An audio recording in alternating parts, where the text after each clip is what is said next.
Certamente já terás ouvido falar disto. E no dia 18 de março este filme estará disponível no HBO Portugal e poderás assistir ao mesmo. Mas o que é o Snyder Cut? Porquê é que tanta gente se envolveu nisto? Porquê é que tanta gente fala deste filme? Junta-te a mim nestes próximos minutos para perceberes exatamente o que é o Snyder Cut e porque é que milhares de fãs em todo o mundo, se não milhões, estão desejosos de assistir a este filme.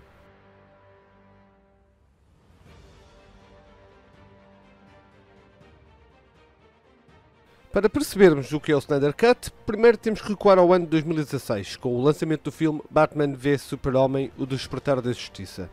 Depois de uma recepção desapontante por parte dos críticos, onde conta apenas com 28%, ao contrário dos 62% dos fãs, e por não ter atingido o bilhão de dólares, a Warner Bros. Entrou em pânico.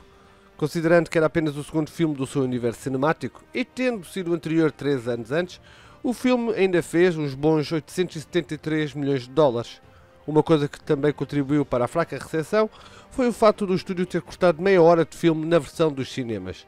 E acreditem, esses 30 minutos fazem toda a diferença, pois estão cheios de enredo e contextualizam muitas questões que ficam por responder da versão lançada nos cinemas.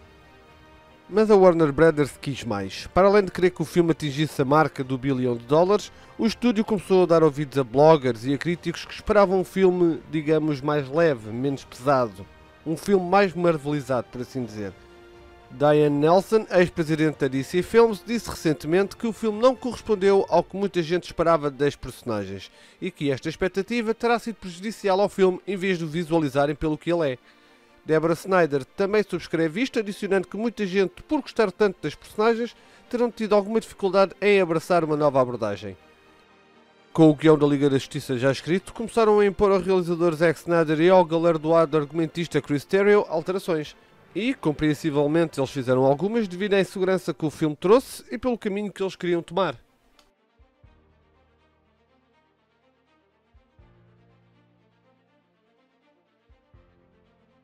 As filmagens que decorreram no Reino Unido decorreram sem problemas. Embora o estúdio tenha colocado, chamemos-lhe, 2 babysitters a supervisionar o trabalho do realizador, o mesmo, segundo disse recentemente à Vanity Fair, nunca os viu como um empecilho. Segundo Zack Snyder, grande parte das alterações que eles e o estúdio queriam era que o filme tivesse mais humor. Estas duas pessoas eram Geoff Johns e Jon Berg, e um deles tinha que estar sempre presente durante as filmagens. Jon Berg afirmou recentemente que não foi uma posição que lhe tenha agradado e que apenas se encontrava lá para intermediar o trabalho e a visão de um criador conhecido por fazer filmes mais sombrios e um estúdio que dizia que os fãs queriam um tom mais leve e colorido. Berg afirmou que duvidava que o estúdio soubesse o que os fãs queriam e até o que seria o melhor para o filme. Geoff Johns, que já planeava fazer um filme da Batgirl com Joss Whedon, contratou o auxiliar Zack Snyder, que foi muito gracioso com esta chegada. Ele afirmou: "Eu pensei que ele poderia escrever cenas fixe, pensei que seria divertido." Mas Johns estava determinado em minar Snyder e a puxar Joss Whedon para reescrever todo o filme se fosse necessário.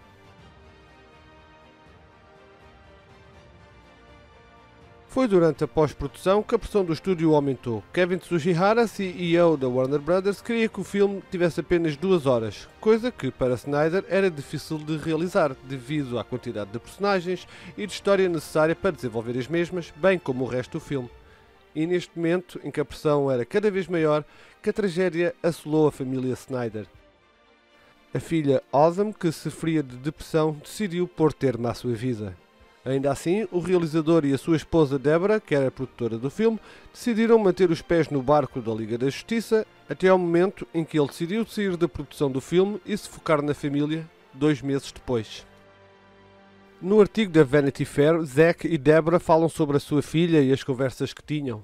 Zack recorda ocasiões que tinha com ela e que a mesma questionava o seu valor e o seu propósito na vida, ao que ele respondia: "Claro que tu és fantástica. O que queres dizer com o teu valor? Tu és mais preciosa que tudo no mundo." E ela apenas dizia: "Yeah."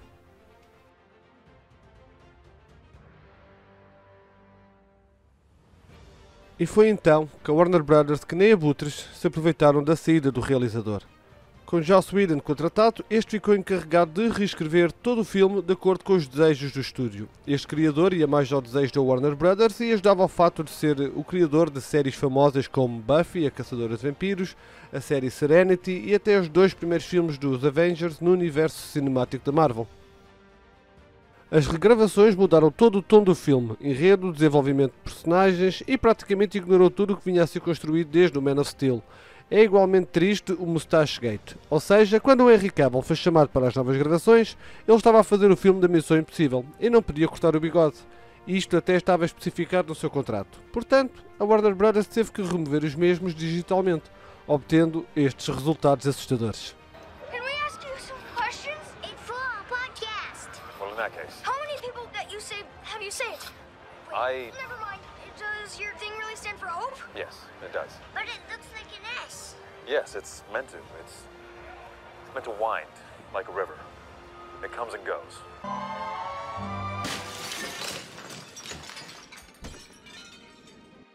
Agora, sabe-se através do ator que faz de Cyborg que o ambiente de filmagens foi extremamente tóxico, com o ator a acusar o realizador e os executivos que mencionei anteriormente de racismo e até de abuso de poder.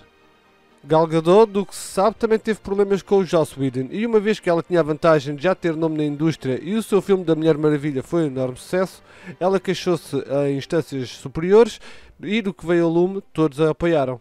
Tanto que há cenas em que nem sequer é a Gal Gadot que está a interpretar, sendo uma delas a ínfame cena em que o Flash cai sobre o seu peito. A atriz aparentemente ficou furiosa e voltou a afirmar que jamais trabalharia com o Joss Whedon. O filme então saiu no dia 17 de novembro de 2017 e com mais reviews. Embora as pessoas não tenham considerado assim tão mau como a crítica, continuou a ser muito abaixo do esperado. O que as pessoas nunca perceberam foi porque é que não deixaram o Zack fazer o seu luto e depois retomar o filme. E a resposta é apenas e só uma: dinheiro. Na altura, a gigante de comunicações AT&T planeava adquirir a Warner Media, detentora dos estúdios, e com o lançamento do filme a tempo, Toby Emmerich e Kevin Tsujihara garantiam um churu de bónus. É triste, mas foi mesmo isto que aconteceu. Curiosamente, no mesmo artigo da Vanity Fair que mencionei anteriormente, um executivo da Warner Brothers que pediu para manter o anonimato rasgou o filme que foi lançado e indicou que nem mesmo o estúdio gostou do resultado final. Ele disse: "Quando pudemos ver o que o Joss realmente fez, foi estupidificante. O ladrão no telhado, tão bobo, tão horrível, a família russa, tão inútil e sem sentido. Todos sabiam disso. Foi tão estranho porque ninguém queria admitir a merda que era."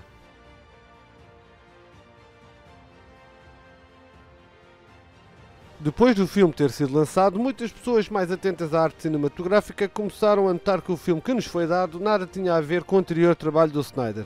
E então começou o burburinho. Será que existe alguns uma versão do Zack Snyder? Se ele saiu depois das filmagens estarem terminadas, provavelmente existe alguma. E 4 dias depois da estreia do filme, Fiona Zhang lança este tweet a indicar que existe uma versão com efeitos especiais e música. E assim se deu o início de uma luta em que fãs de todo o mundo, comigo incluído, se reuniram. Mas continuava a faltar uma coisa importante no mundo das redes sociais. Uma hashtag. Algo que identificasse o movimento. E nesse mesmo dia, Sean Mayer, que felizmente já tive o prazer de ter num stream meu, tweetou a hashtag que queria ecoar durante anos. Release the fucking Snyder Cut, baby!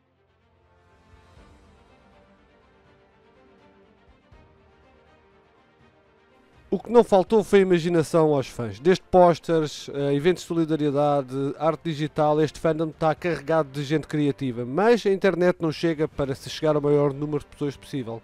E como tal, os fãs levaram a luta para as ruas. Houve tudo um pouco. Desde aviões a sobrevoar os estúdios da Warner Brothers a pedir o lançamento do filme, paragens de autocarro em frente à Comic Con, aluguer de placares em Times Square na cidade de Nova York e até num jogo da Taça de Inglaterra do Tottenham.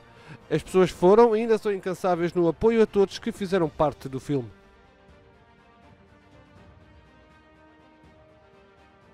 Em tributo à filha do realizador, os fãs iniciaram páginas de angariações de fundos para a Associação Americana para a Prevenção de Suicídios. Em todos estes anos, através de diversas campanhas e até mesmo aquelas que mencionei agora mesmo, todo o dinheiro extra que se reuniu foi dado a essa associação. A dada altura, Zack Snyder juntou-se ao movimento, alimentando-o e fez uma parceria com a empresa Ink to the People, em que podiam comprar t-shirts e parte desse valor reverte para a mesma associação. Até ao momento, nestes anos todos, foram angariados mais de 500 mil dólares, uma soma extraordinária de dinheiro. Eu podia estar aqui imenso tempo a falar das pessoas famosas que se juntaram aos fãs, mas apenas vou dizer alguns dos nomes mais sonantes.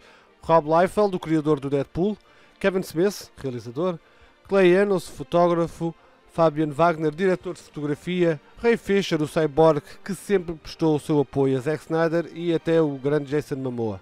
Mas foi no segundo aniversário do lançamento do filme que a internet quase explodiu.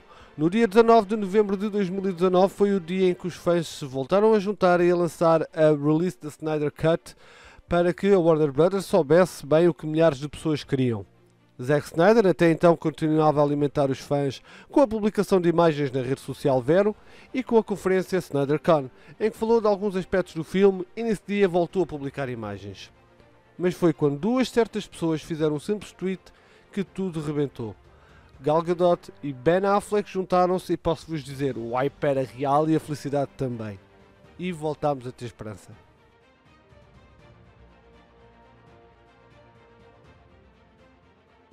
Nunca parando, os fãs continuavam a pedir ao estúdio que lançasse o filme e até os novos donos da Warner Bros. Falaram que todos os dias recebiam cartas, pedidos, publicações na net, todas eram inundadas com o hashtag do release da Snyder Cut, mas o pedido nunca foi atendido até ao dia 20 de maio.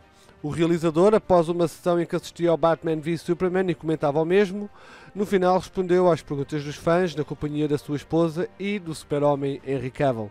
E Daniela Caras pergunta o que todos pensávamos. Aqui vos deixo o vídeo desse momento juntamente com a minha reação. Queres ver? I think that. I mean, I don't have I can't show the movie Tu queres right ver? now, because it's still a little bit to do. But I mean, there is. O Henry Cavill desafiou o Zack I have this. a mostrar algo do Justice League. See that? Oh my god. Já está, Oh my 2021. Oh my god, oh my god, oh my god, oh my god. Oh my god, oh my god. Sorry for the- Very nice. Get the hell Tá out of here. confirmado. Oh my god. So that's coming. That's a little thing there, It's a little thing. It's Little nothing thing. to what do you call Tá it? confirmado. Don't get too hyped up about it. Yeah. Just, I mean, the good news. E neste dia o fandom venceu. Muitos sites apelidaram isto como uma vitória de fãs tóxicos que venceram através de bullying, mas quando esses mesmos sites atacam o realizador, gozam com a sua tragédia familiar e atacam os fãs que angariam centenas de milhares de dólares, eles têm todo o direito a se defenderem. O que iremos ver no dia 18 de março não é o Snyder Cut, é uma versão do Snyder. O Snyder Cut era a versão comprometida do realizador, ou seja, teria 214 minutos e o vilão principal, o Steppenwolf, teria o aspecto que vimos no filme de 2017. O filme estava pronto, faltando apenas alguns pormenores e efeitos visuais. E era isto que a Warner Bros. Queria lançar, mas o realizador recusou-se a fazê-lo. Recusou-se a ser ditado por um estúdio que o prejudicou, quando ele mesmo agora tem o apoio da empresa-mãe, que é a Warner Media. Como tal, das 5 horas que tinha filmado inicialmente, que é o chamado Assembly Cut, em que depois leva cortes, mudanças, etc., iremos ver a sua versão não adulterada que se irá estender por 4 horas. O lançamento do Snyder Cut não é apenas sobre o lançamento de um filme. É sobre a integridade artística, o reconhecimento do trabalho de centenas de pessoas envolvidas, desde o realizador ao músico que vai poder finalmente partilhar algum desse trabalho, bem como os funcionários dos efeitos visuais, técnicos, atores, atrizes e todos os restantes que fizeram parte disto. Esta vitória é basicamente um manguito aos executivos de Hollywood que minam o trabalho de pessoas tendo apenas uma visão monetária e não aquilo que os fãs desejam, que, no final de contas, são quem os faz ricos. Warner Bros., no entanto, continua azeda com esta vitória dos fãs. O estúdio, desde que o filme foi anunciado, não promoveu uma única vez até agora o lançamento do mesmo. Quem está no poder, por uma questão de ego, não o faz porque isso seria admitir que a versão que lançaram há uns anos é má. Vejam bem o quão mesquinhas são estas pessoas que nem sequer se deram ao trabalho de firmar acordos internacionais para o lançamento porque continuavam a acreditar que a procura não se justificava. Mas os números não mentem. E felizmente, na terceira semana de fevereiro, a Warner Media e Zack Snyder anunciaram que o filme irá estar disponível no dia de lançamento para todo o mundo através de plataformas digitais, ficando apenas a faltar a China, que ainda estão em negociações.